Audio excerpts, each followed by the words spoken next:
तो पुण्यात्माओं, हमारा विषय चल रहा था कि गुरु और इष्ट कबीर परमात्मा के सत भक्ति मार्ग में एक ही होते हैं, अलग अलग नहीं होते हैं। अब ये जो सारी जो प्रोसीजर वर्तमान में चल रही है, परमात्मा ने सत्सेवकों को निमित्त बना के जो शंका समाधान के प्रोग्राम चलवाए हैं, ये क्यों जरूरी हैं? क्योंकि परमेश्वर अपने सत्संगों में कहते हैं कि बच्चों, जब तक भक्ति मार्ग पे तर्क वितर्क नहीं होगा, जब तक आप पूरी तरीके से खोजबीन नहीं करोगे, किसी भी चीज को जानने की कोशिश नहीं करोगे, तब तक आपका ज्ञान नहीं निखरेगा। और जब तक ज्ञान नहीं निखरेगा तो पुण्यात्माओं, हम भक्ति मार्ग पे पूरी तरह से दृढ़ नहीं हो सकते। तो सुनिए परम पूज्य सतगुरु रामपाल जी महाराज जी का ये छोटा सा सत्संग कि भक्ति मार्ग पे तर्क वितर्क क्यों जरूरी है। ये शंका समाधान उसी तर्क वितर्क का एक नमूना है। सुनिए परमपिता परमेश्वर जी के मुख कमल से।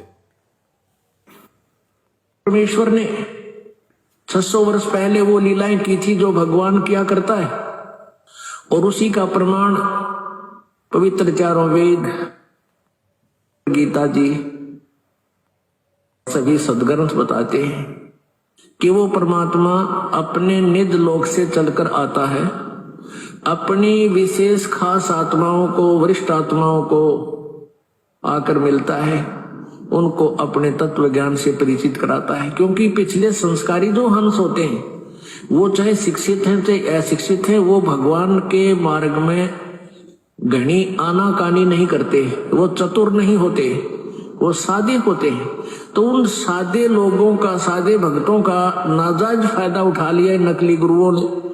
क्योंकि सभी ये कहता है भक्त, श्रद्धालु भक्त वृंद, कि भाई भगवान के का जो मार्ग है, भगवान के ज्ञान में तर्क वितर्क नहीं होना चाहिए, तर्क वितर्क का विषय नहीं है। जबकि कबीर जी ये कहते हैं कि भगवान का मार्ग तर्क वितर्क का विषय है।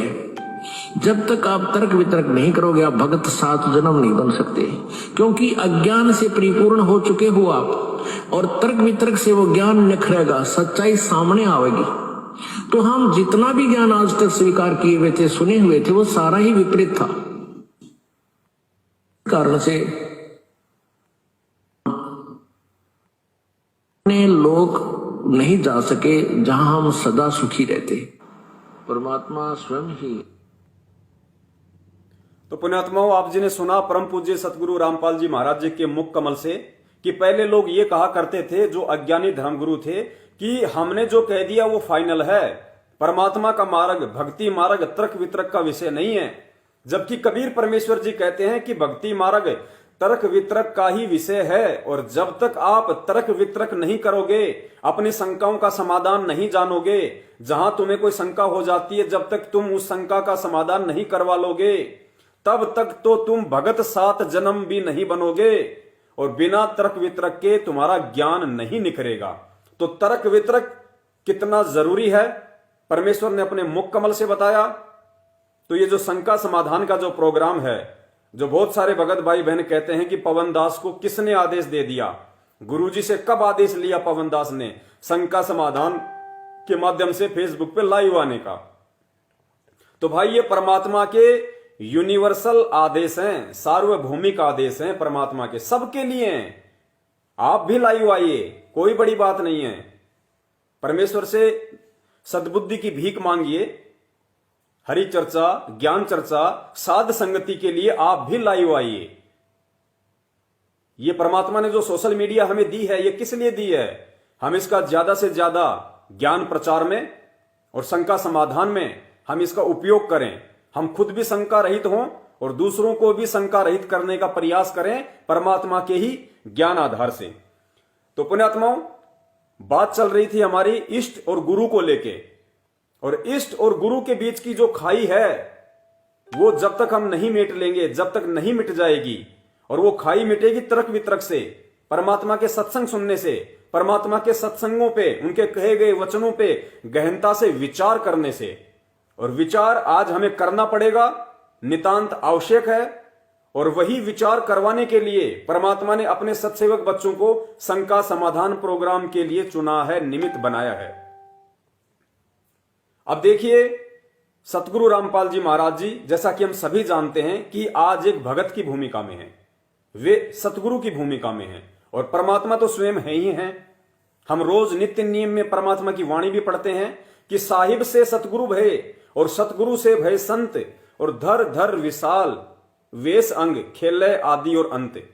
यानी स्वयं वो कबीर परमात्मा अपने बच्चों तक ये सतज्ञान पहुंचाने के लिए, उन्हें अपनी जानकारी करवाने के लिए, उनसे सत भक्ति करवा के काल लोक से छुटकारा दिलवाकर सतलोक ले जाने के लिए वो कबीर परमात्मा, वो साहिब से सतगुरु भय, वो कबीर परमेश्वर साहिब पूर्ण परमात्मा उस अपने साहिब वाले रूप से सतगुरु रूप में नीचे आए। सतगुरु होता है सच्चा ज्ञान देने वाला। साहिब से सतगुरु भय और सतगुरु से भय साध, सतगुरु से भय साध, साध यानी भगत। और ये तीनों अंग एक हैं। कौन से? साध, सतगुरु और साहिब। ये तीनों अंग एक हैं। गति कुछ अगम अगाध, बस थोड़ी थोड़ी सा उनमें अंतर है, वो हमने समझना है क्या अंतर है। साहिब रूप में परमात्मा सतलोक में बैठे हुए हैं, सहशरीर हैं, पूरी सृष्टि का पालन कर रहे हैं परमेश्वर, सारे ब्रह्मांडों का पालन कर रहा है परमात्मा सतलोक में बैठ के। उस साहिब रूप से परमात्मा सतगुरु रूप धारण करके अपने तेजोमय रूप को हल्का करके सतगुरु रूप में परमात्मा नीचे आते हैं ज्ञान देने के लिए। और फिर परमात्मा किसी एक पुण्य आत्मा का इस पृथ्वी लोक पे चुनाव करते हैं, उस आत्मा को अपना गुरु बनाते हैं, मुंह बोला गुरु बनाते हैं। क्यों बनाते हैं? एक भगत की भूमिका परमात्मा क्यों करते हैं? बार बार गुरुदेव ने बताया, भगत को यह समझाने के लिए कि भगत का अपने गुरु के प्रति क्या भाव होना चाहिए, कितनी श्रद्धा होनी चाहिए, भगत के क्या लक्षण होने चाहिए। वो एक उदाहरण पेश करता है परमात्मा कि एक अच्छे भगत में क्या लक्षण होते हैं, क्या क्या उसके गुण होते हैं, ताकि उसका सतगुरु उससे प्रसन्न हो और जल्द ही उसे वो वस्तु दे दे जिस वस्तु के लिए ये आत्मा युगों युगों से भटक रही है। तो साहिब से सतगुरु भय और सतगुरु से भय साध, ये तीनों अंग एक हैं। गति कुछ अगम अगाध। तो पुण्यात्मा वर्तमान में परमात्मा मुख्यतः जिन दो भूमिकाओं में हैं, पहली भूमिका सतगुरु की, सन 1994 से परमात्मा नाम दीक्षा देने लगे, तो परमात्मा सतगुरु की भूमिका में, और दूसरी भूमिका परमात्मा की साध की, भगत की भूमिका। तो इन दो भूमिकाओं में रह के ही परमात्मा जब तक यहां रहेंगे, अपनी लीला करेंगे, तब तक अपना सारा सिस्टम वो देखेंगे। लेकिन वही परमात्मा जो सतगुरु रूप में है, साध रूप में है, वही परमात्मा है, वही साहिब है। इस बात को हमने उनके द्वारा दिए गए तत्व ज्ञान से खुद समझना पड़ेगा। वो परमात्मा जिन दो भूमिकाओं में है, वो अपनी भूमिका पूरी करेगा।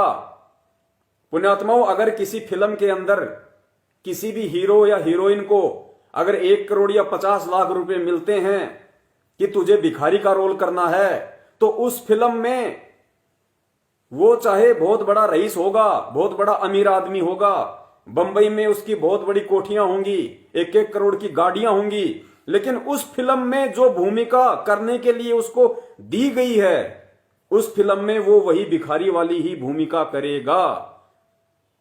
लेकिन फिल्म देखने वाले यहां से उसको भिखारी नहीं मानते, क्योंकि उनको पता है कि ये एक्टिंग कर रहा है, ये भिखारी नहीं है, ये बहुत बड़ा अमीर आदमी है। तो पुण्यात्माओं, ठीक इसी प्रकार आप और हमने इस बात को समझना पड़ेगा कि जो इस पृथ्वी पे वर्तमान में हमारे सतगुरु की भूमिका में है, स्वयं एक भगत की भूमिका में है, वो केवल भगत और सतगुरु ही नहीं है, वो स्वयं कबीर परमात्मा है। इस बात को परमात्मा ने अपने सत्संगों के माध्यम से हमें समझाने का खूब प्रयास किया।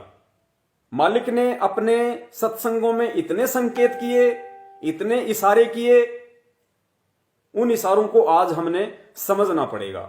ठीक है, हम नहीं समझ पाए, सभी के इतने मजबूत भक्ति संस्कार नहीं होते, लेकिन परमात्मा ने बताया कि साध संगति की जरूरत इसलिए पड़ती है कि तुम अपने उन संस्कारों को मजबूत कर सको। बरवाला आश्रम में जब परमात्मा सत्संग किया करते थे, सत्संग के बाद में सभी भगत भाई बहन आपस में बैठ जाया करते थे, हरि चर्चा करते थे, परमात्मा की महिमा का गुणगान किया करते थे। उसको साध संगति कहते थे। उससे भक्तों का मनोबल बढ़ता था, विश्वास बढ़ता था, दृढ़ता आती थी भक्ति भगवान पे, गुरु जी पे। एक विश्वास पैदा होता था, एक उमंग पैदा होती थी भक्ति के लिए।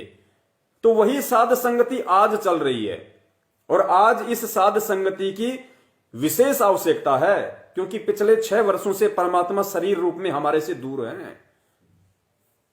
तो वो सभी आत्माएं आपस में जीवित रहें, एक दूसरे से जुड़ी रहें, भक्ति और भगवान पे विश्वास बना रहे।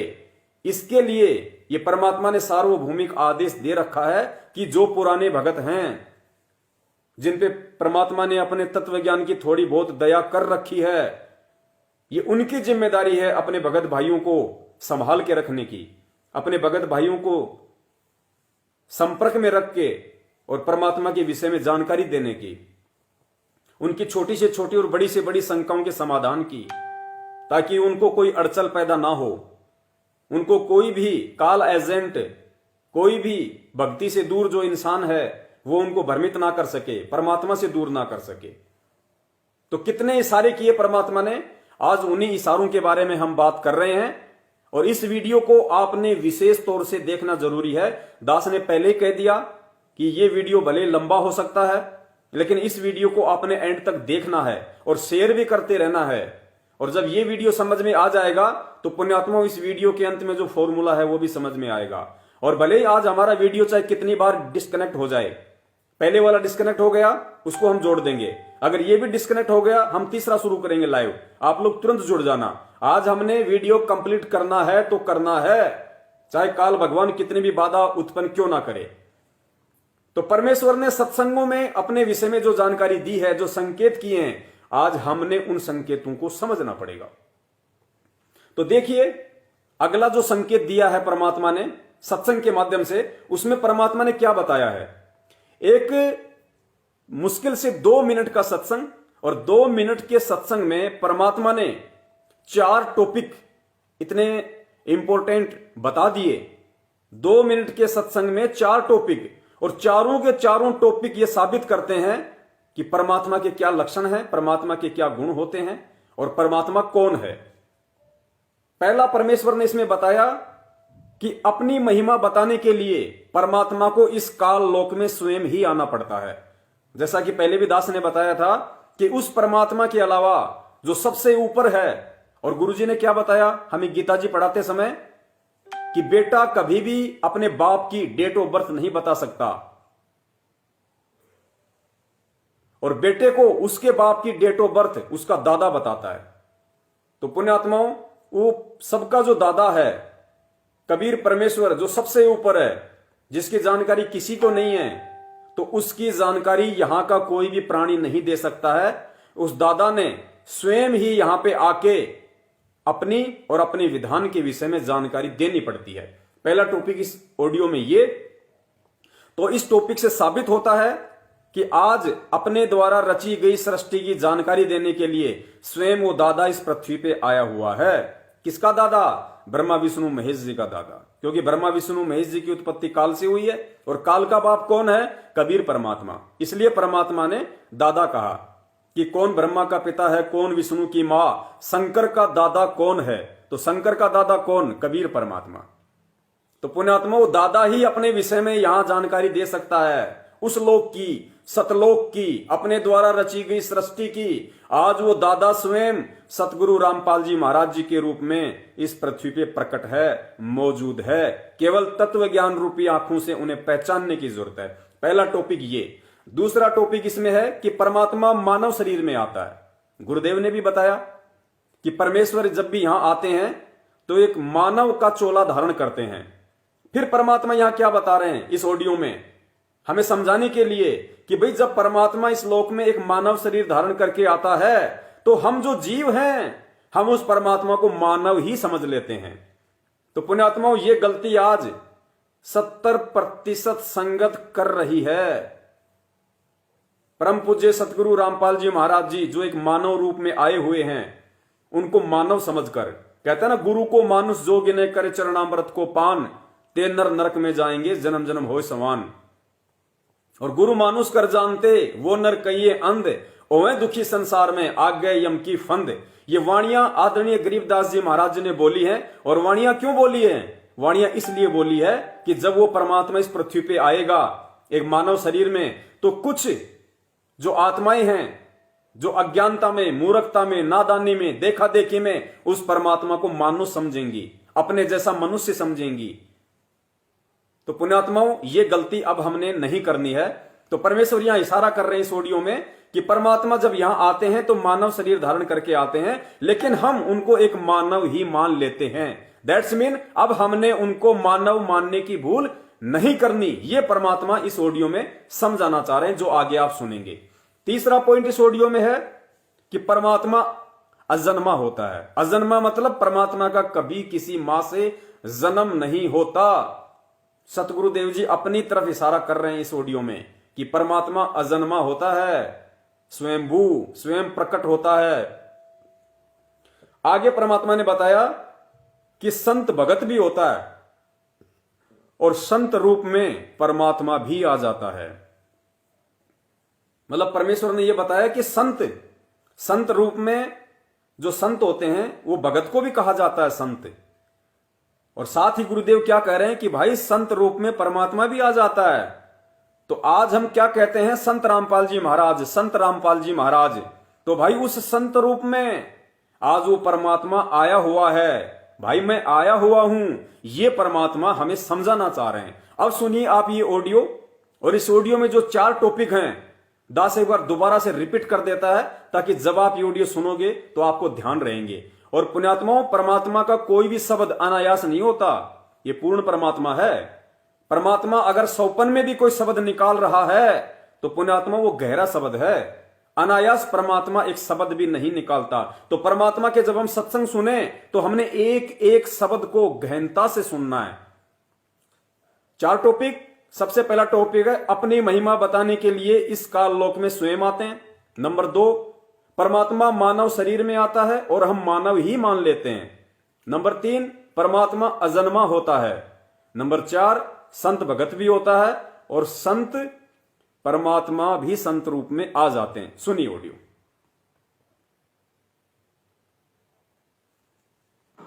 परमात्मा स्वयं ही अपनी महिमा बताने के लिए इस काल के लोक में आते हैं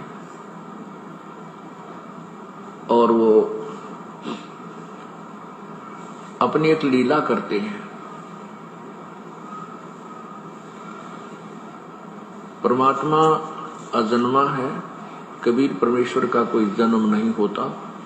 जब भी वो इस काल के लोक में आते हैं वो सहज शरीर आते हैं और सहज शरीर ही चले जाते हैं। यहाँ कुछ समय के लिए एक मानुष जैसी लीला करते हैं, एक मनुष्य जैसी लीला करते हैं। मनुष्य का जीवन जैसे एक मानव अपनी क्रिया करता है, यहाँ वो ऐसी ही क्रिया करते हैं।